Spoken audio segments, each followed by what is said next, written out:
Police వాళ్ళు చేతులకు అంటారు కదా టెర్రరిస్టులకు వేసి బేడీలు వేసి తీసుకొని పోతున్నారు. అది ఎంతవరకు రాజకీయం?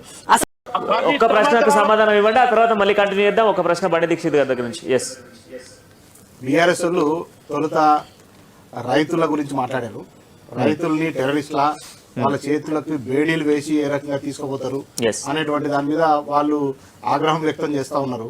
తప్పకుండా రైతుల్ని ఎవరు కూడా ఆ రకంగా వ్యవహరించకూడదు, రైతులతోటి ఎవరు ఆ రకంగా చేయకూడదు. ఎందుకంటే తల్లి తర్వాత ఒక మనిషి యొక్క పోషణ, ఒక మనిషి యొక్క ఎదుగుదలకు రైతే కారణమవుతాడు. ఆయన పండించేటువంటి పంట కారణంగా అది తిని మనం బతుకుతున్నటువంటి వాళ్ళం. కాబట్టి రైతుల చేతులకు ఏ రోజు కూడా బేడీలు పడకూడదు. ఈ రోజు లగచర్ల సంఘటనకు సంబంధించి రైతుల చేతులకు బేడీలు పడడం అత్యంత బాధాకరం. కానీ దయ్యాలు వేదాలు వర్ణించినట్టు టీఆర్ఎస్ ఆ మాట చెప్పడం అత్యంత బాధాకరం. ఎందుకంటే నేరెళ్లలో ఆ రోజు రైతుల చేతులకు బేడీలు ఏ రకంగా వేసినారు. కేటీఆర్ ఎప్పుడైతే వేసిండు తమ్మి మీకు ముందే చెప్తాను.